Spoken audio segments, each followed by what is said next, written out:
So మనం 3D జామెట్రీలో కంటిన్యూషన్లో next concept ఏంటంటే put of the perpendicular, లేదంటే distance from the point to the line, లేదంటే perpendicular distance, లేదంటే image, దాదాపుగా అన్నీ కూడా సిమిలరే. సో ఈ కాన్సెప్ట్ అనేది ఎక్కడ వస్తుంది? వెక్టార్స్లో కూడా ఉంటుంది. సేమ్ కాన్సెప్ట్ వెక్టార్స్లో ఉంటుంది, 3Dలో ఉంటుంది. రెండిట్లో కూడా మనకి ఇంపార్టెంటే. అందులో ఇంపార్టెంటే, ఇందులో ఇంపార్టెంటే. రెండు కలిసి మనకి 3 బిట్స్ వస్తాయి, రెండు చాప్టర్స్ కలిసి. సో దాదాపు కొన్ని రెండిట్లో ఉంటాయి. సో ఇక్కడ కూడా సో మీకు ఏ మెథడ్ అయినా వెక్టార్ మెథడ్ వాడచ్చు, లేదంటే సో 3D మెథడ్ అయినా వాడచ్చు. సో ఇది ఫార్ములా ఇదంతా చేస్తే ఇదంతా గుర్తుపెట్టుకోవడం పాసిబుల్ అవ్వదు. సో ఇది వదిలేసేయండి. సో ఎలా కనుక్కోవాలి అన్నది నేను చెప్తాను ప్రాసెస్. సో ఒక లైన్ ఈక్వేషన్ ఇస్తాడు. సో ఒక లైన్ అంటే ఇది ఏబీ ఈక్వేషన్. ఏబీ ఈక్వేషన్ అనేది అది వెక్టార్ ఫామ్లో వెక్టార్స్లో అయితేనేమో వెక్టార్ ఫామ్లో ఇస్తాడు. 3D చాప్టర్ అయితే ఇంకా 3D జామెట్రీ అయితే 3D మెథడ్లో కార్టేజియన్ మెథడ్లో ఇస్తాడు. సో ఎక్కడైనా కూడా లైన్ ఈక్వేషన్ ఇవ్వడం అనేది కామన్. అది వెక్టార్ ఫామా లేదంటే కార్టేజియన్ ఫామా అనేది ఏదైనా అనుకోవచ్చు. లైన్ ఈక్వేషన్ ఇస్తాడు. నెక్స్ట్ ఒక పాయింట్ పి అనే పాయింట్ ఇస్తాడు. ఇప్పుడు పి నుంచి మనము ఏబీ మీదకి పర్పెండిక్యులర్ డ్రాప్ చేస్తే, పి నుంచి ఏబీ మీదకి పర్పెండిక్యులర్ డ్రాప్ చేస్తే ఎల్ అనేది పుట్ ఆఫ్ ది పర్పెండిక్యులర్. ఇప్పుడు ఎల్ అనే పాయింట్ ఎలా కనుక్కోవాలి? 3Dలో కానీ వెక్టార్స్లో కానీ ఎలా కనుక్కోవాలి? సో ఈ ఫార్ములా అనేది గుర్తుండదు. సో అట్లాంటివన్నీ వేస్ట్ గుర్తుపెట్టుకోవడం. సో ఎలా కనుక్కోవాలో చూద్దాం. అలాగే పిఎల్ డిస్టెన్స్ అడగచ్చు.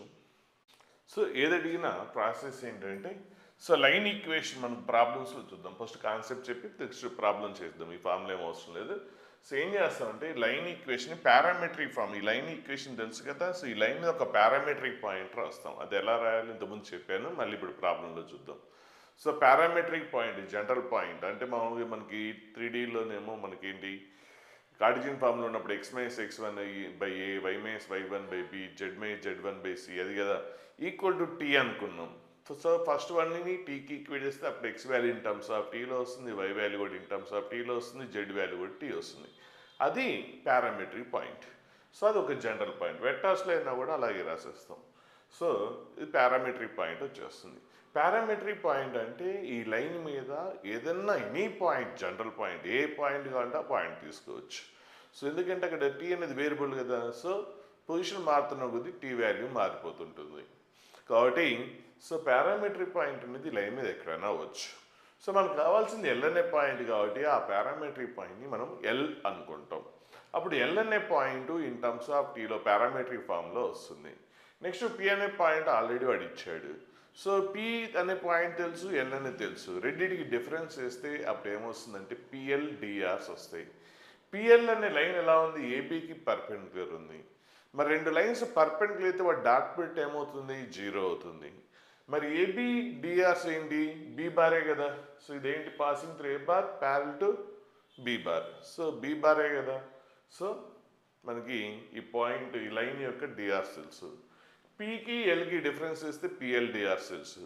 రెండింటికి డాట్ పెట్ ఐజెక్ఎల్ రాస్తే వెక్టార్స్. సో రెండింటికి డాట్ పెట్ చేసి 0కి ఈక్వేట్ చేస్తే ఆ పారామీటర్ ఏదైతే ఉందో టీ, ఆ టీ వాల్యూ వస్తుంది. ఆ టీ వాల్యూ తీసుకొచ్చి మళ్ళీ ఇందులో సబ్స్టిట్యూట్ చేస్తే ఇక్కడ ఎల్ అనే పాయింట్ పారామెట్రిక్ ఫామ్ ఉంది కదా, అందులో సబ్స్టిట్యూట్ చేస్తే అప్పుడు ఎల్ అనే పాయింట్ ఎగ్జాక్ట్గా వచ్చేస్తుంది. సో ఎల్ అనే పాయింట్ అది పుట్ ఆఫ్ ది పర్పెండిక్యులర్ అవుతుంది. అదే డిస్టెన్స్ అడిగాడు అనుకున్నప్పుడు పి అని తెలుసు, ఎల్ తెలుసు. రెండింటి మధ్య డిస్టెన్స్ కనుక్కుంటారు. లేదంటే అలాగ అనుకోవచ్చు. లేదంటే పిఎల్ డిఆర్స్ ఆల్రెడీ కనుక్కున్నారు కదా, పిఎల్ డిఆర్స్. ఆ పిఎల్ డిఆర్స్లో టీ వాల్యూ సబ్స్టిట్యూట్ చేస్తే అప్పుడు ఈ లైన్ డిఆర్స్ వచ్చేస్తాయి. దానికి అంటే సపోజ్ దీని డిఆర్స్ ఏబిసి అయితే అప్పుడు లెంత్ ఏమవుతుందంటే √A² + B² + C² అవుతుంది. అది కష్టం అనిపిస్తే ఎల్ అనే పాయింట్, పి అనే పాయింట్ తెలుసు. రెండు పాయింట్స్ తెలిసినప్పుడు డిస్టెన్స్ కనుక్కోవచ్చు కదా. అలాగే ఇమేజ్ కూడా అడుగుతాడు. ఇమేజ్ అడిగాడు అనుకోండి, అప్పుడు ఏం చేస్తాం అంటే ఇమేజ్ అడిగితే సేమ్ ఇదే చేసి ఒక పాయింట్ ఎక్స్టెండ్ చేస్తాం. పైకి ఎంత డిస్టెన్స్ ఉంటుందో అంతే డిస్టెన్స్లో కిందకు ఉంటుంది పి డాష్. సో ఇప్పుడు ఇది ఒక లైన్. సో పి అనే పాయింట్ ఇక్కడ ఉంది. సో పర్పెండిక్యులర్ డ్రాప్ చేస్తే ఇది పుట్ ఆఫ్ ది పర్పెండిక్యులర్ అయింది. సో దాన్ని ఎక్స్టెండ్ చేస్తే ఇమేజ్ వచ్చింది.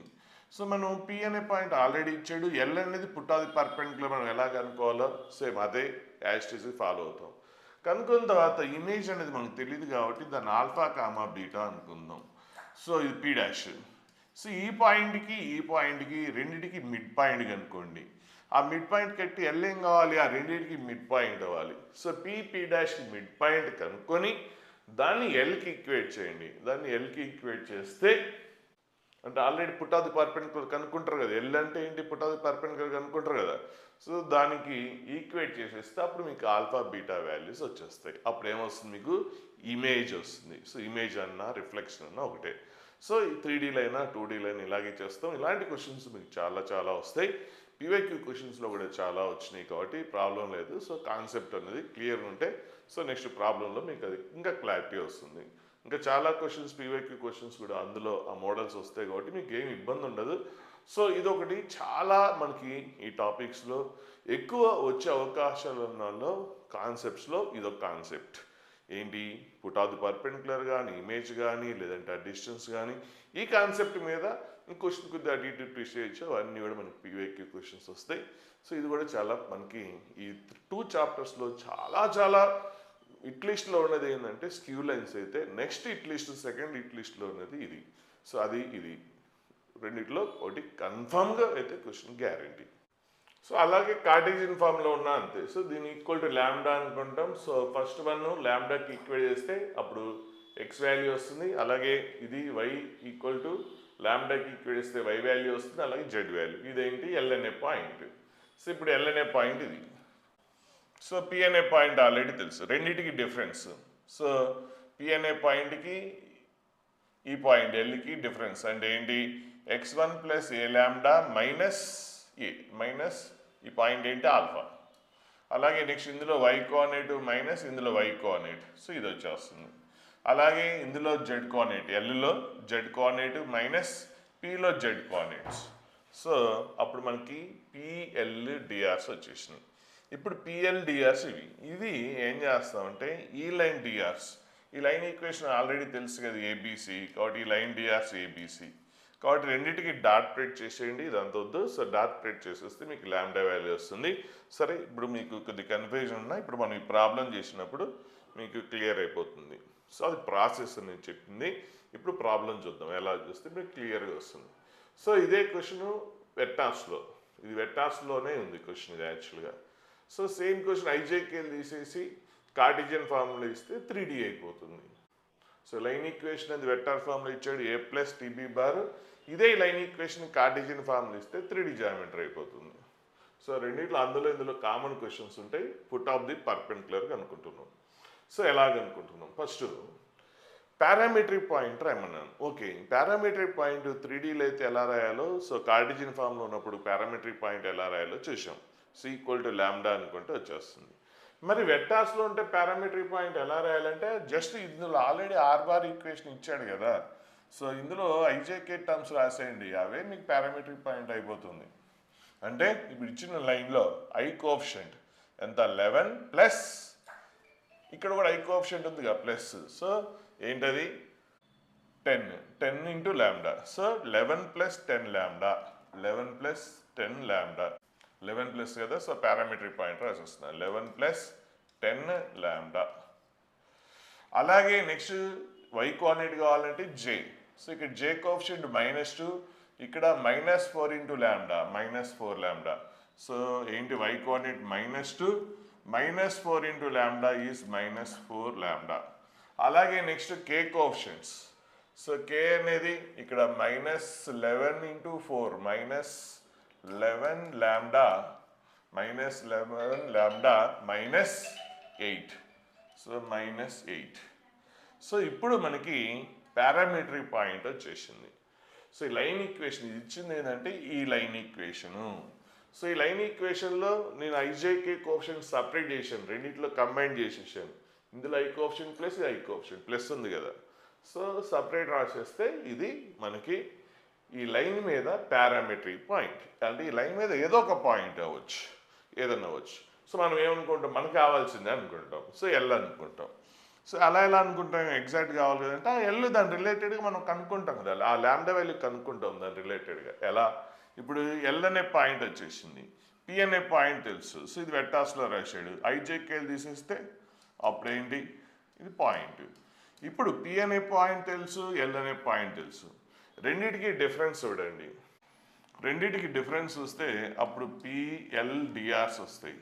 సో పిఎల్డిఆర్స్ అంటే ఇది మైనస్, ఇందులో ఎక్స్ కోఆర్డినేట్ మైనస్ ఇందులో ఎక్స్ కోఆర్డినేట్ ఏంటది 10 lambda plus 9.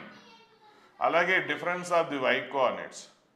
So difference of the why coordinates -2 -1 ఏంటి -3, అలాగే -4 లాంబ్డా. So -4 lambda -3. అలాగే difference of the Z coordinates. So ఇదేంటి -11 లాంబ్డా -11 లాంబ్డా -8 -5 -13. సో ఇది పిఎల్డిఆర్స్. ఐజేకేఎల్ రాస్తే పిఎల్ వెక్టర్స్. సో ఇది ఇంటూ ఐ ప్లస్ ఇది ఇంటూ జే ప్లస్ ఇది ఇంటూ కే రాస్తే అప్పుడు పిఎల్ వెక్టార్ అవుతుంది. ఇప్పుడు పిఎల్ అనే లైను డిఆర్స్ వచ్చేసినాయి. ఈ లైను ఎలా ఉంది, ఈ లైన్కి పర్పెండిక్యులర్.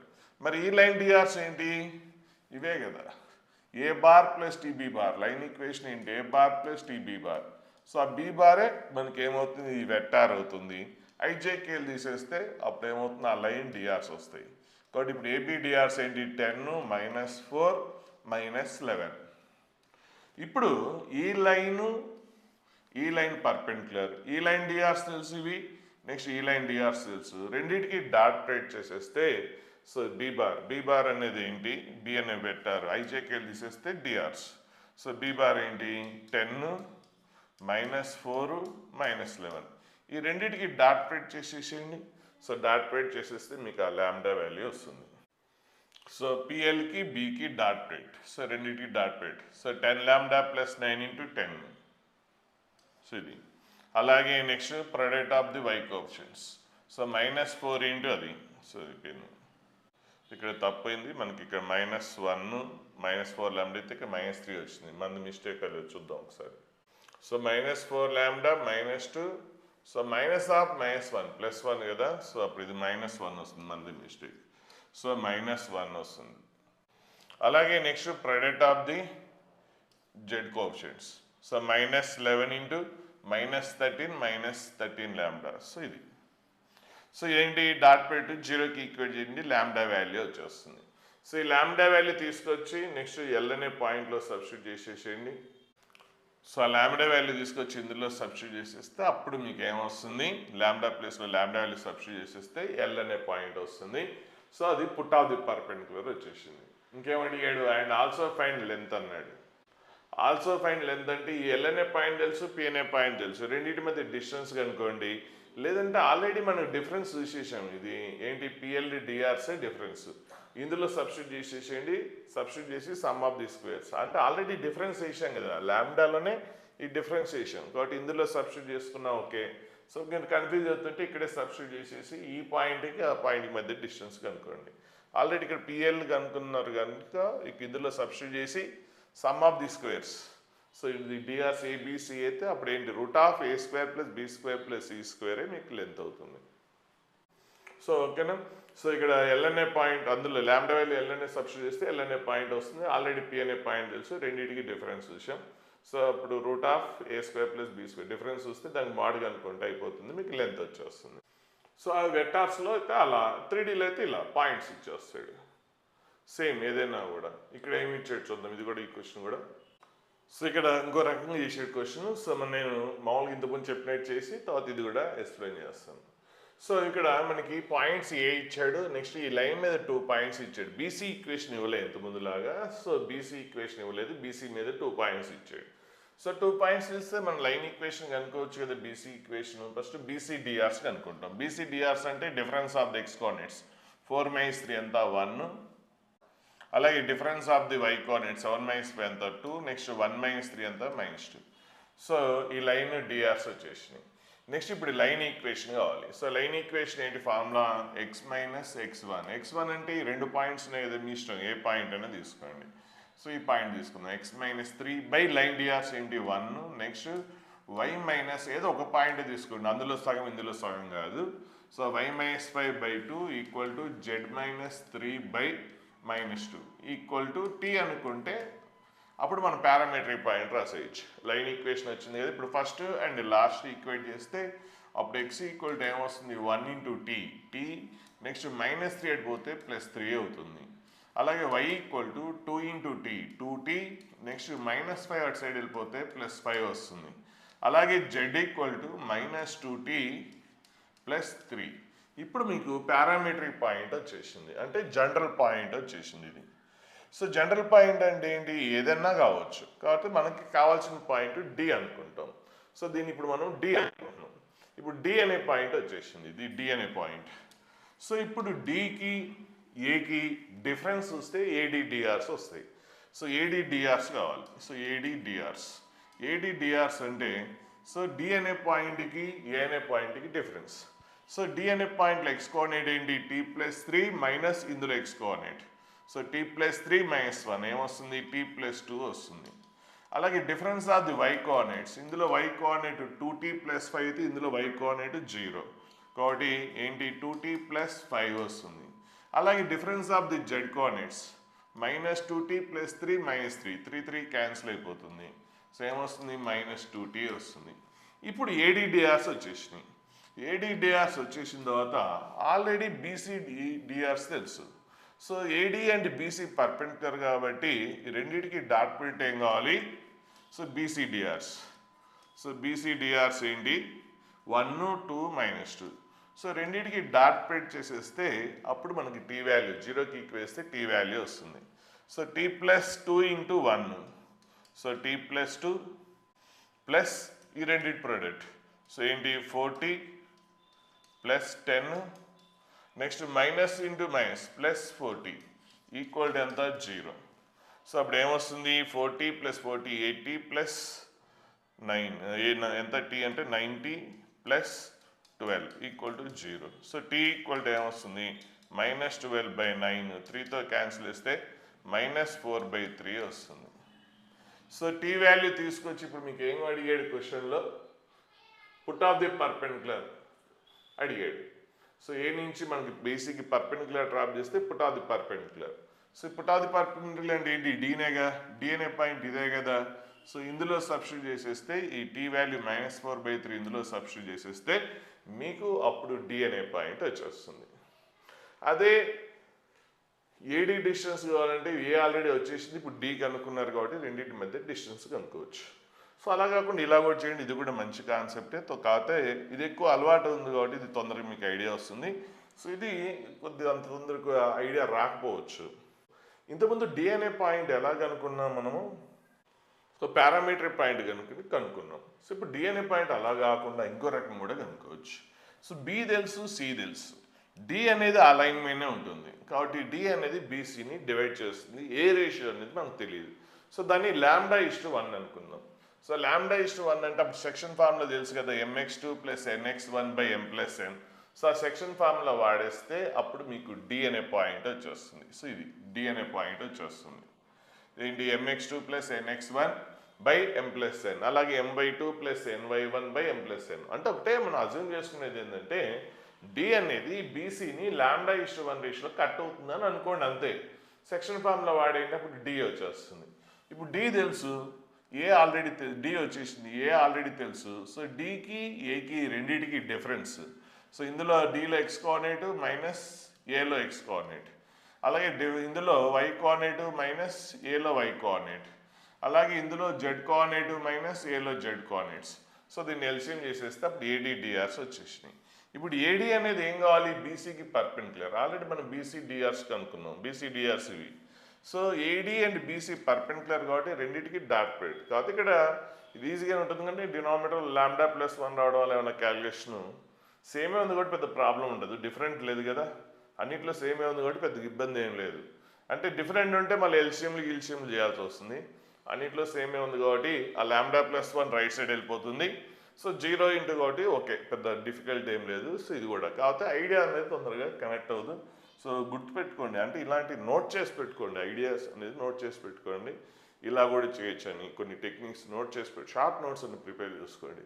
మొత్తం రాకపోయినా కూడా కొన్ని ఏవైతే మంచి మంచి క్వశ్చన్స్ ఉన్నాయో, డిఫరెంట్ మెథడ్స్ ఉన్నాయో, సో ఆ పాయింట్స్ మీ కూడా అలవాటు అవ్వాలంటే సో నోట్ చేసుకుని అప్పుడప్పుడు రివైజ్ చేస్తుంటే అవుతుంది. లేదంటే ఇప్పుడు 1 వీక్ వరకు గుర్తుంటుంది, తర్వాత 20 డేస్ 1 మంత్ తర్వాత మర్చిపోతారు. ఎగ్జామ్కి వచ్చేసరికి కంప్లీట్గా మర్చిపోతారు. అదైతే గుర్తుంటుంది పాత మెథడ్ అది, ఎందుకంటే చాలాసార్లు వస్తుంది కాబట్టి. సో ఇది పెద్ద గుర్తుండకపోవచ్చు. సో ఇక్కడ ల్యాండా వాల్యూ ఇంతకుముందు వేరే వచ్చిందంటే అక్కడ వేరే వస్తుంది, ఆన్సర్ ఏం మారదు, ల్యాండా వాల్యూ మారదు. అంటే ల్యాండా వాల్యూ మారి ఉంటుంది కానీ ఆన్సర్ మారదు, డి అనే కోఆర్డినేట్స్ మారవు. ఎందుకంటే అక్కడ నేను అనుకున్నది వేరు, ఇక్కడ అనుకున్నది వేరు కదా. సో ల్యాండా వాల్యూ ఇంతకుముందు -4/3 ఏదో వచ్చినట్టుంది. సో ఇక్కడ వేరే, కానీ ఫైనల్గా ఆన్సర్ మాత్రం ఇవే వస్తాయి, డి అనే పాయింట్స్ ఇవే వస్తాయి. తర్వాత ఏకి డికి డిస్టెన్స్ కావాలంటే కనుక్కోవచ్చు. సో అలాగే నెక్స్ట్ ఈ question, find length of the perpendicular from point P to this line. So same ఇంతకుముందులానే, అంటే ఏ పీక్యూ లెంతే ఇంతకుముందు ఏం చేసాము అలాగే. సో ఇంతకుముందు మనకి ఏబి పాయింట్స్ ఇచ్చాడు, ఇప్పుడేమో డైరెక్ట్గా ఏబి ఈక్వేషన్ ఇచ్చాడు, అది కూడా మనకి ఏంటి 3D జామెట్రీలో ఇచ్చాడు. చూసారు, అదే క్వశ్చన్ వెక్టార్స్లో ఉంది, అదే క్వశ్చన్ 3Dలో ఉంది. మరి మీరు ఎంత యూజ్ చేసుకుంటారో మీ ఇష్టం. ఇలాంటి క్వశ్చన్ మిస్ అయిందంటే ఇంకా ఎవరు ఏం చేయలేరు. సో ఈక్వల్ టు దీన్ని ఏమనుకుందాం, టీ అనుకోండి. సో ఈక్వల్ టు టీ అనుకుంటే అప్పుడు మీకు పారామీటర్. సో ఇక్కడ ఆర్ అనుకున్నాడు, సరే ఆర్ అయితే ఆర్ అనుకోండి. అనుకుంటే అప్పుడు క్యూ అనే పాయింట్స్ మీకు ఏమొస్తాయి, ఇక్కడ ఆర్లు అనుకున్నాడు కాబట్టి ఆర్, ఏదో ఒకటి లెటర్లు ఏముంది, ఏదనుకునే ఏం కాదు. సో అప్పుడు క్యూ అనే పాయింట్ వచ్చేస్తుంది. నెక్స్ట్ క్యూకి పీకి డిఫరెన్స్ చూస్తే పీక్యూ డిఆర్స్ వచ్చేస్తాయి. నెక్స్ట్ ఏబి డిఆర్స్ ఏంటి, ఇవే కదా. ఒక్క నిమిషం, ఇక్కడ కొద్ది జాగ్రత్తగా ఉండాలి. XYZ కోర్స్ కావాలని ఇందులో చీటింగ్, చాలా చీటింగ్ ఉంటుంది. మీకు ఏంటంటే లైన్ ఈక్వేషన్ చూడగానే డినామినేటర్లో ఉండేవి డిఆర్స్ అనుకుంటారు, కాదు. సమ్టైమ్స్ కాకపోవచ్చు. ఎప్పుడవుతాయి అవి డిఆర్స్ అంటే XYZ కోఎఫిషియెంట్స్ 1 ఉంటేనే. ఫస్ట్ క్వశ్చన్లో చూసుకోండి, XYZ కోఎఫిషియెంట్స్ 1 ఉందా లేదా అది చెక్ చేసుకోండి. ఒక్కోసారి -1 ఉంటుంది, ఇట్లా 1 - x, ఇక్కడ ఏంటి y-3 ఉంది కదా, ఇట్లా ఇస్తాడు, అప్పుడు తప్పు అవుతుంది. కాదు, -1 ఉండకూడదు అంటే ఇలా వస్తుంది, అప్పుడు ఇలా ఇస్తాడు, అప్పుడు డిఆర్స్ -3 కాదు, ఏంటి y కోఎఫిషియెంట్ 1 ఉండాలి. సో మైనస్ పెట్టి both numerator and denominator multiplication చేయండి, అప్పుడు ఇది డిఆర్ అవుతుంది. సో XYZ చాలా చాలా చీటింగ్. సో ఎందుకంటే ఇది చాలా పవర్ఫుల్, ఎందుకంటే స్క్యూ లైన్స్లో కూడా వస్తుంది. అంటే మనకి దాదాపుగా ఈ చాప్టర్లో క్వశ్చన్ ఏమన్నా రావచ్చు, కానీ క్వశ్చన్ ఏమొచ్చినా అందులో లైన్ ఈక్వేషన్ అనేది 70 to 80% ఛాన్సెస్ ఉంది. కాబట్టి లైన్ ఈక్వేషన్ అనేది చాలా జాగ్రత్తగా చూసుకోండి. XYZ కోఎఫిషియెంట్స్ 1 1 1 1 ఉండాలి, మైనస్ కూడా ఉండకూడదు. అది మాడిఫికేషన్ చేసిన తర్వాతే డిఆర్స్ రాయాలి, ఉన్నట్టు రాయబాకండి. మీరు చేసే క్వశ్చన్లో ఒక 80% క్వశ్చన్స్ డైరెక్ట్గా మనకి ఏమవుతుందంటే ఇలాగే ఉంటుంది. కాబట్టి డినామినేటర్లో ఉన్నది యాజ్ టీజ్గా డిఆర్స్ తీసేసుకుంటాం. మనం 80% ఆఫ్ క్వశ్చన్స్ వేసి అలవాటైపోయి ఏదో 10% 15% క్వశ్చన్ ట్విస్ట్ చేస్తే దాన్ని కూడా మనం ఇవన్నీ చేసి అలవాటైపోయింది కాబట్టి దాన్ని కూడా అదే విధంగా రాస్తాం. సో చీటింగ్ చాలా జరుగుతుంది. ఖచ్చితంగా మీరు ఏ మిస్టేక్ చేస్తారో వాడికి తెలుసు కాబట్టి అది కేర్ఫుల్గా ఉండండి. డిఆర్స్ లైన్ ఈక్వేషన్ డిఆర్స్ రాసే ముందు ఒకటి, అది XYZ కోఎఫిషియెంట్స్ 1 ఉందా లేదా వెరిఫై చేసుకున్న తర్వాత మాత్రమే చేయండి. సో ఇప్పుడు డిఆర్స్ ఓకే ఉన్నాయి కాబట్టి ఓకే. సో పీక్యూ డిఆర్స్ అనుకున్నాం. ఇప్పుడు ఏబీ లైన్ డిఆర్స్ ఏంటి 2 3 -1. సో రెండింటికి డాట్ పెట్ చేసేసాం, ఆర్ వాల్యూ వచ్చింది. ఆర్ వాల్యూ తీసుకొచ్చి క్యూలో సబ్స్టిట్యూట్ చేసాం, అప్పుడు ఏమొచ్చింది, క్యూ అనే పాయింట్ వచ్చింది. సో క్యూ అనే పాయింట్ వచ్చేసింది కదా, క్యూ అనే పాయింట్కి పి అనే పాయింట్కి డిస్టెన్స్ కనుక్కుంటాం. సో ఇక్కడ క్యూ అనే పాయింట్ ఫ్రాక్షన్ వచ్చింది, దీనికి డిస్టెన్స్ కనుక్కుంటాం. డైరెక్ట్గా మీకు పీక్యూఏ కావాలంటే పీక్యూ డిఆర్స్ ఆల్రెడీ తెలుసు కదా. సో ఈ పీక్యూ డిఆర్స్ ఇందులో రాసేయండి, ఇంకా బెటర్గా వచ్చేస్తుంది మీకు. ఇందులో రాసిన ఓకే సరే, ఎట్లా మీకు ఏది కంఫర్టబుల్ అయితే రాసేయండి.